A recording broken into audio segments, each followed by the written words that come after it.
how's everybody doing tonight? Oh, I need a little bit more. How's everybody doing tonight?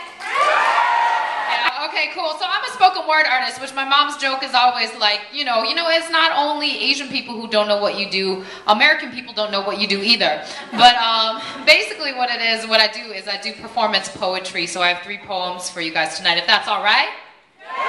Okay, cool. Hi everyone, this is Ho Chie with TaiwaneseAmerican.org. I'm with my friend Kelly Tsai, spoken word artist, and we're here at the NATWA 2 conference here in St. Louis, where there was a tornado, and you made it, and I made it. We're alive. Unbelievably.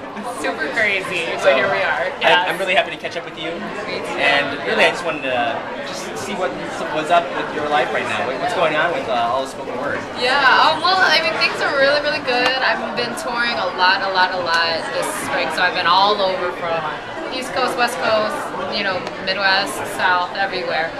So that's all been really good. I've been really happy with how everything's been going with the album release that was in December. So I've been getting lots of great feedback about that. So that's been really good. What's the name of the album? The new album is called Further She Wrote. So it's, you know, I'm really happy with how that turned out. And, you know, working on a whole bunch of other projects, you know, like a couple theater projects, working on a couple, you know, other like kind of short film projects, and I should have some more spoken word videos hopefully before the end of the year. Very cool. Yeah. So a little bit about me. My dad's family is from Tainan, but my mom's family is from Shanghai originally, and then, you know, she grew up in Taipei, so I'm kind of like a halfie, you know what I mean? So I know, because I know, like, yeah, so it's complicated, as we will explore through my poems. But yeah, so this, I unfortunately didn't have the opportunity to get to know my my father's parents, because they passed away when he was quite young. But this first poem I dedicate to my Waipo, my maternal grandmother. Waipo shuffled tiny feet from the foyer to the living room, clicked on the TV, brushed her steel black hair into stiff wings. Outside a burning heat, Chicago in August. Waipo buttoned her shirt with arthritic fingers, removed her teeth, dropped them in a glass of water. They bounced like she did, from one child's home to the next. Since we have you, and I really want to just kind of talk about your life. Okay. How you got into the arts and spoken word and poetry. Yeah. So you're of Taiwanese Chinese heritage, and you've been doing great stuff, really kind of pursuing poetry as a career. Yes. But tell us how it all started. Well, yeah, a couple different ways. I think for me, I was always into writing and performing, and I honestly don't really remember a time before I wrote. You know, like it's just always been a big part of my life. And it's always been something that I have like a very strong need inside of myself. Like, really explained that I just really wanted to get things out of paper, like in words, and just the physical act of writing has always been something that's really important to me. So in terms of how I got into spoken word, was I actually had a high school English teacher who used to sneak me and a couple other friends into the bars in Chicago to watch the poetry slams go down back in the day. So I always grew up writing and performing poetry. It was a very natural thing for me to think of writing as a kind of performance, and performance as a kind of writing in and of itself. So for me, even to this day, writing and performing work together to create the greater whole of the poem, as well as a very strong connection with the audience, you know, because I always grew up, you know, going to live events and being a part of, you know, cultures and communities that come together for live performance.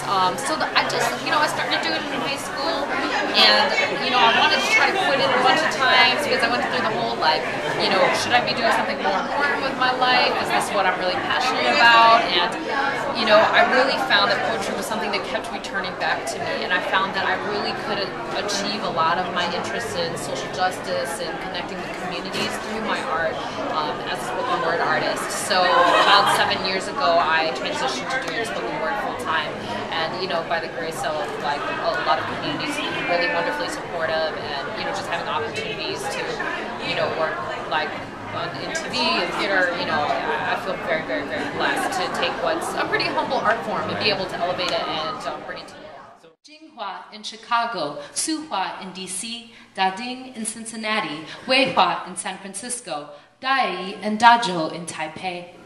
So far from being that baby girl that she was in Shanghai, the one who kicked the cloths off of her bound feet, dove into the marriage bed of her husband, birthed 6 skinny children from 7 sickly pregnancies.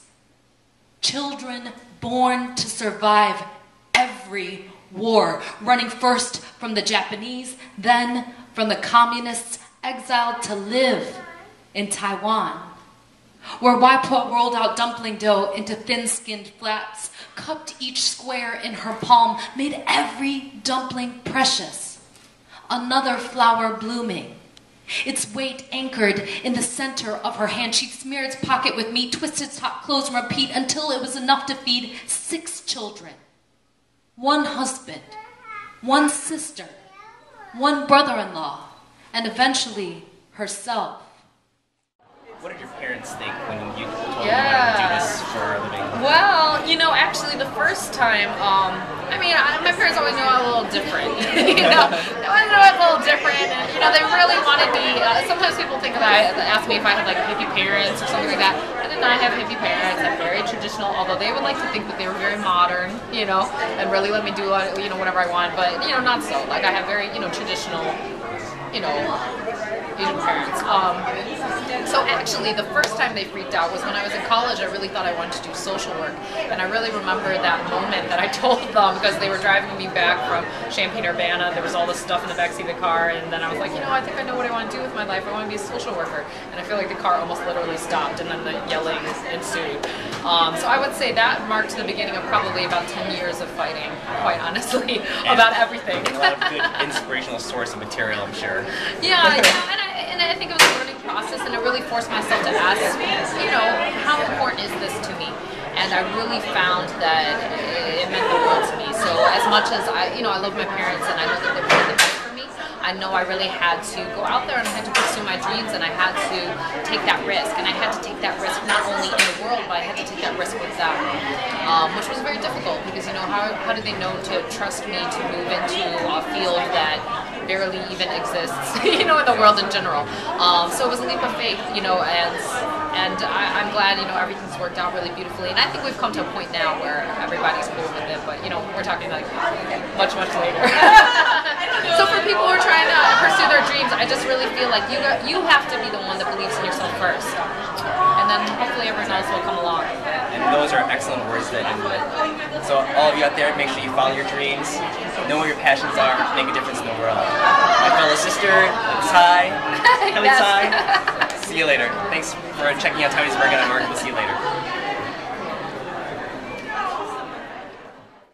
Waipo stuffed bracelets and anklets on my baby hands and feet, laced my young neck in red thread and pure gold. Waipo saved my umbilical cord and let go of me, the child that language and migration would steal from her. It is this woman's skin that covers me, her cataract eyes that watch me from above. Thank you all so much.